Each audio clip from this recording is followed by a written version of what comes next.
In Fox 5 Health News, why are the majority of Alzheimer's patients women?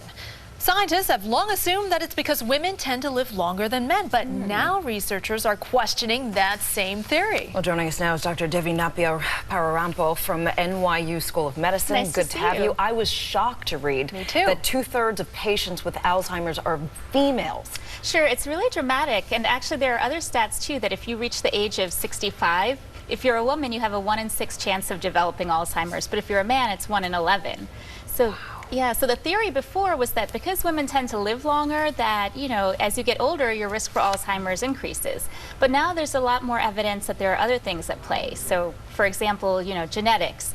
So there's one gene called ApoE4. It's a protein. It basically, you know, increases your chance of developing Alzheimer's.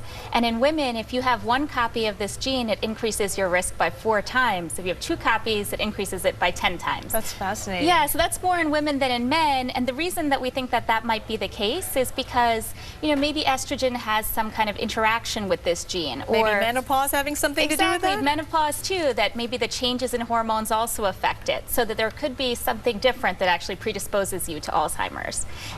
And even when they look at brain imaging. So first of all, Alzheimer's, you know, it's diagnosed by symptoms. You don't necessarily get an X-ray or MRI or anything to look for it, but a lot of these people have these tests to make sure they don't have a different problem, right?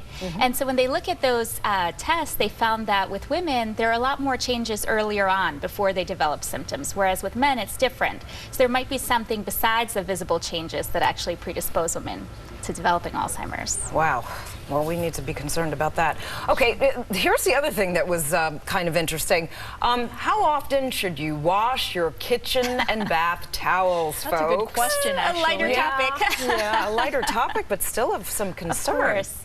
Yeah, so there's no absolute guideline, but the thing is most people think that it should be at least once a week. Now, I think, you know, it should be more often depending on what you're doing. I mean, if your towel's always on the rack, then maybe it's okay, but a lot of times people will put their towels on the kitchen counter, right? So if you're cutting raw food like chicken, beef, then, you know, you can get germs and bacteria from that on the towel. Or if you're in the bathroom, if your towel's hanging over the toilet, not to be graphic, but you can get a lot of stuff flush it, falls on the floor. Makes the bacteria go everywhere, right? Of course, and if you're working out and sweating and you throw those clothes on the chair and then later throw your towel on the same chair, you're getting all that stuff on there. So you should clean it more often if that's the case. And, you know, I usually tell people to kind of separate out things that have been more kind of contaminated, let's say, with body fluids or other things from just their regular laundry.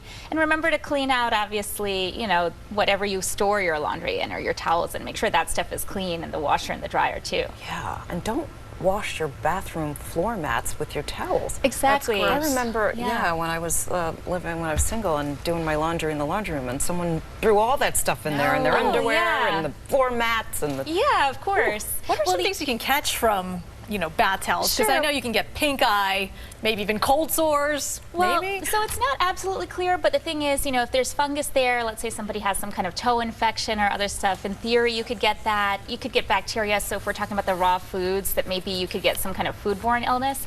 I mean, one other thing to keep in mind is you could go to the other extreme by accident, right? So if you use a lot of bleach and you're always using detergents, I mean, there's a chance those are, you know, those chemicals can have an abrasive effect on your skin too if you're always exposed to them. So don't bathe in bleach. Exactly.